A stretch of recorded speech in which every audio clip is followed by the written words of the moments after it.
Hi everyone and welcome to my fish tank. This is a Fouval make fish tank and it's about 200 litres and it is a tropical fish tank containing plex, tetras and more plex. But there are some other occupants and I just want to show you them. So first off we've got Jules, who is a kind of rescue fish. Labelled simply an albino plec, which as you can see by the coloration, not really very albino. Pretty much fell in love with this fish. No idea what the ID is, I've still got to look it up. But fastest growing fish in the tank so far, only had this fish a couple of months. Gets very excited, as you can see. Bit of a bully now and then, but well behaved overall. Loves its biscuits. You can see. Good Jules. Bit shy, most of the time hides in the cave behind. But yeah. It's beginning to get along with the other plecs, because I do have more than one breed of plec in here. Right. And then we have got, sorry I'm on my knees to do this. Shuffle, shuffle. Smile to the camera, Jules. Oh, and there's Spotty just come out. Spotty is another type of plec. I'm guessing from the looks sailfin. Jules has just kicked him out of the cave. Yeah, the two of them are trying to share the same cave, but there is a species difference. And here we have Crebensis, that's my female. Her and her partner have tried to have young, no luck so far. Oh, there's the male. Sorry about the little algae spots on the glass. It's kind of deliberate. I do have shrimp in here, so I do like to kind of give them something to play with. Otherwise the shrimp are just sat around on plants not doing much. And also the plecs quite like it, though the brown algae isn't ideal, and I will be taking a lot of that off the glass. As you can see, we've got cardinals in here. There should be about 6 of them. Good fun playing Count the Cardinal in the morning. And oh, we've got some action over here. Where'd she go? Say hello to my female bristlenose plec, who, as you can see, Jules isn't overly impressed with. I think they must have found a biscuit. And you can see the size difference. The female bristlenose, she's about, let's see, 1, 2, 3, 4, 5. She's about 5 centimetres long compared to Jules, who I've not yet had up against a ruler. Jules is a little bit dominant on the food, doesn't like anybody taking the biscuits. There you go, quick shove. It's about the only time this fish comes out. The plants in the tank range from Hydrophilia through to Ludwig, all legal plants, all safe. And Spotty has just turned up in the middle of this. So we've got 3 species of plec. We've got albino bristlenose, an unknown L plec, and a plec that begins with A that I can't pronounce, but it's pretty much beautiful sailfin. None of these plecs are full size as yet. I am hoping to upgrade the tank in the next year, hopefully to a 6-footer. This is about a 3.5, 4 foot tank. And they do a lot of gardening, so I put the plants in, the fish dig the plants out. We keep on going that. So you've seen the female bristlenose, and the male is actually busy building a nest right now. In the weirdest place, because bristlenoses normally would take up a piece of bogwood or a cave.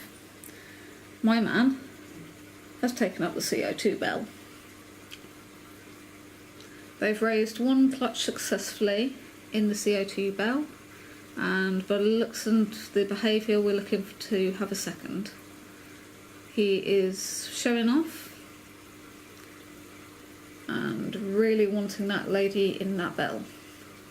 So if they do lay eggs again in here, I'll be moving them up into a baby holder. So I'll put a net underneath, net breeding cage underneath, and hold them, bell, the whole lot all in there.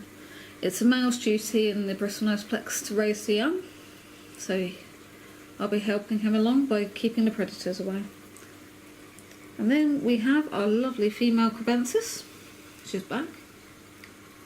And this is her home. Oh, there is a biscuit.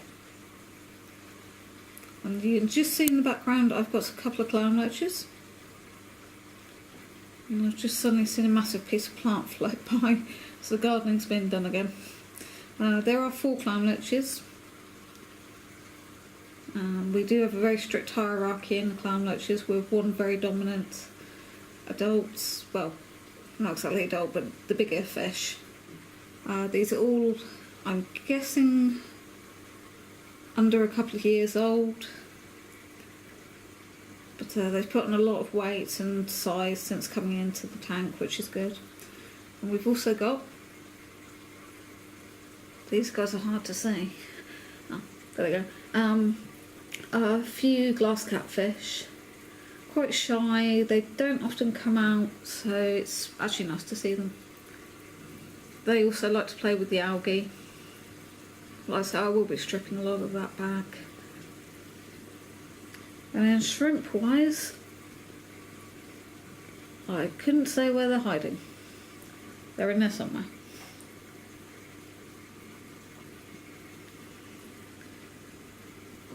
And there are also, where are they? There are some coolie loaches hidden in here. Let's see if I can get round the side without upsetting everyone. I do have 2 filters running on this tank. We have a Fluval D3, I think, G3, sorry, G3, and another Fluval internal, so an external and an internal, just in case. Let's see, anybody in? No, they're all hiding there. And the tank is built to a design that I prefer. So down the back of, in the middle, I've got sand, and then in the middle of the tank we've got a medium-sized gravel, and then further along we've got lumps of slate, quite big chunky bits, and then we go back to a gravel and sand mix with jaws there.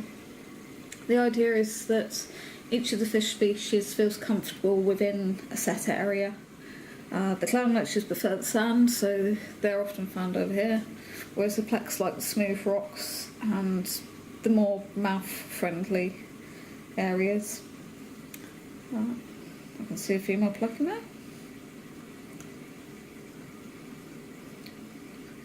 One time I want to find the coolies. They're normally sat out the front, but today they're not. In front of the plants we got our crypts. I think it's Wetty Eye. Sorry, I can't pronounce half these names. And then this nice red one here, that's a Ludwig Reddens. And the green one there, that's a Hydrophilia. That's a cardinal going by. At the back, I've got Vallis gigantea, and it is big. It tends to grow to about 5 metres long, so if I don't control it, I lose all of the light in the tank. So I've trimmed that back quite a lot. Slight duckweed problem going on right now, but that's also in hand. A little bit of chase meat going on in there.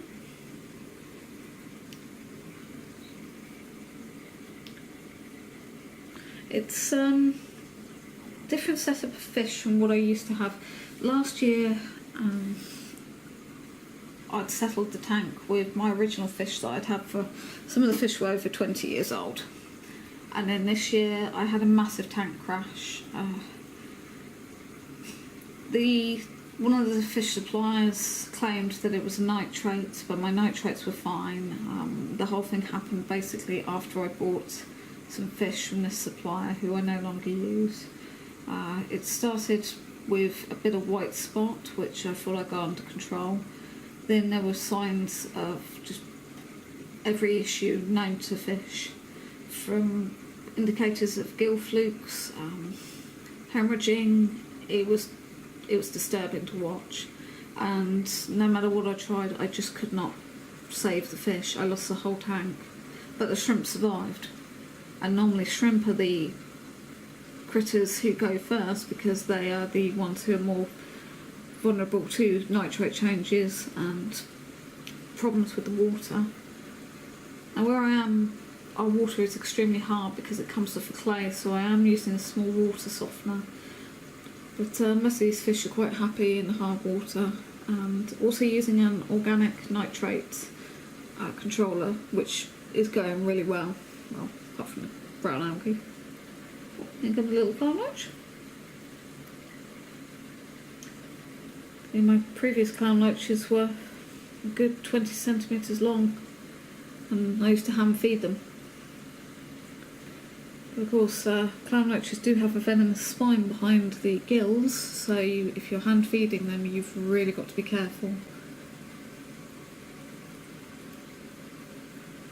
And the venom is more stronger than a wasp sting, from what I understand. I've never been stung by one, and touch wood. I won't ever be stung, but it's something that anyone keeping fish really does need to be aware of. He's getting all excited in there. If I'm really lucky, I might have babies laid tonight. I cannot believe my coolie loaches are hiding. Something I have noticed with my large plaque, he does have, all I can compare it to is a latrine. That little pile over there, that's all Jules' waste. Yeah, you come out and show your nose. So, the funny thing is he doesn't like me cleaning it, so when I put the vacuum in there, he gets quite irate, or she. Haven't actually managed to sex this fish yet. So that's an interesting characteristic for that fish. The cave is built of a very large reptile cave with some driftwood and a smaller cave put on its side, so it creates a good 30 centimetre diameter cave. Coolies. This is very odd. They normally wiggle in everywhere. Camera shy coolies. Normally spottykins is hiding. You see the complete difference in the tail shape, whereas Jules has got a more mermaid shaped tail. Spottykins has got a much more chisel shaped tail.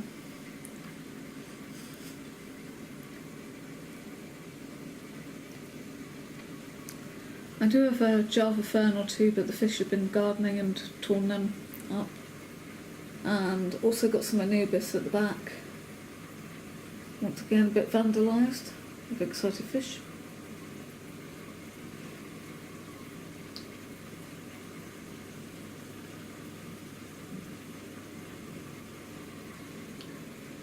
There's a little blue cable. It was actually just a normal cable, but where I put in monthly to twice a week treatment, it's copper based, which I shouldn't really use around the clown loaches, but the idea is just to keep everyone healthy, and if I don't see any funguses or anything, at least I know I'm treating for it.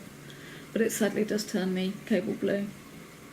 I will be changing my treatments over to one which oddly enough is based with formaldehyde, so pickled fish. Jules is up to Jules' business.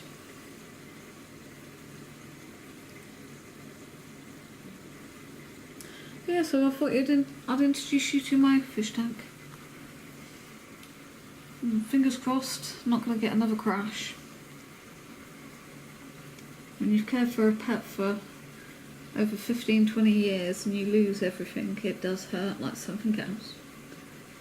And I'm going to hopefully enjoy seeing all the different personalities of these fish, because they may be fish, but they all have different characters.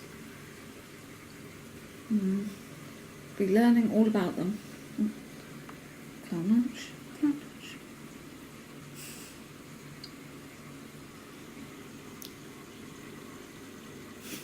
And Jules says hello.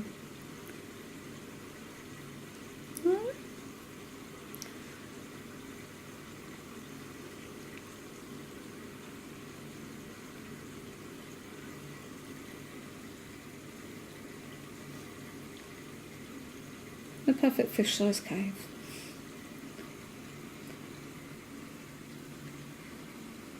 Spencer's enjoy their breakfast, dinner and lunch. Food-wise, I might as well mention I do feed a very, very, very varied diet. About 5 types of wafer, from algae wafers, courgette wafers, seaweed-based wafers, vitamin-enriched ones, using fortified vitamins from A to Z. My fish actually have better vitamin tablets than I do. And then we've got the flake, which I only feed now and then. Flake doesn't always agree with fish, it can cause swim bladder problems. So they only get a pinch of colour and balance flake. Then I have tablets, tablet food, so used to be called Tetradormin, but it's like stick food, and most of the fish don't really go for it, but it's the clown loach's favourite.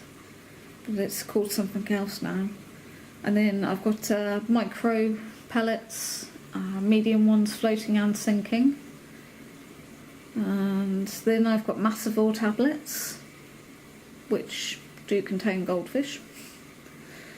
But the idea is some of the fish do need the extra protein to help with the development, so they do get a very varied diet. Then I feed them frozen bloodworm, Daphnia, Tufix, and about 3 other frozen foods, and those are given once a month. So what I'm trying to do is basically replicate as much of the vitamins and minerals that the fish would find in the wild.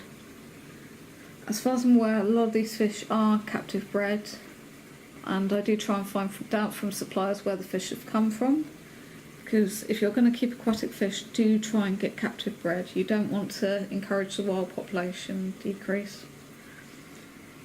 And these fish all should, in theory, be breedable if they're in their own little tanks and you get the perimeters right. The bristlenose is certainly a busy little breeder. They tend to lay, on average, about 30 eggs. Let's see.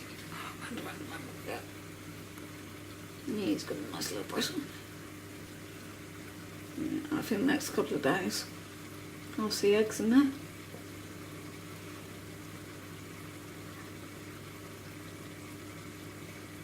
So there you go.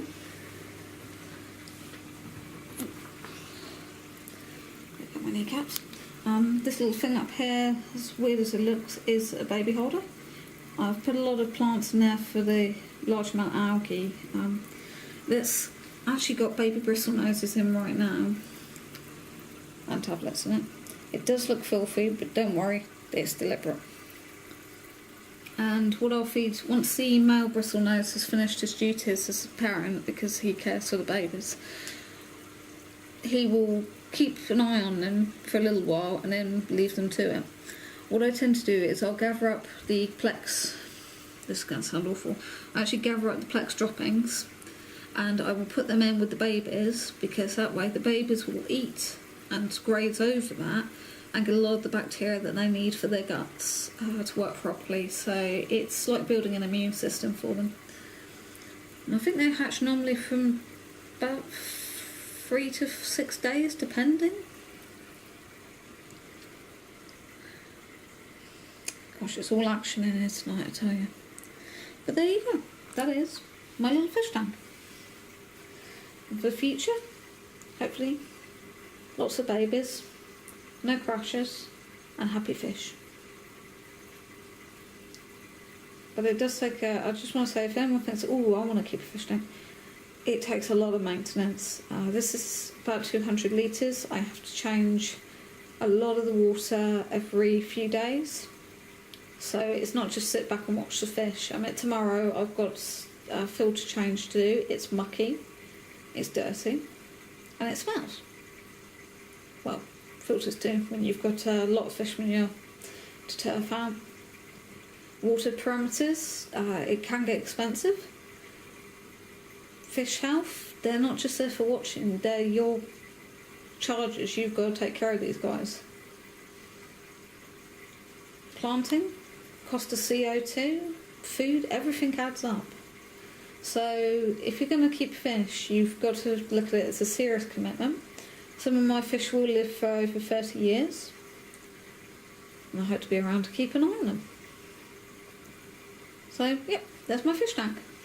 Hope you've enjoyed Fishy Tools.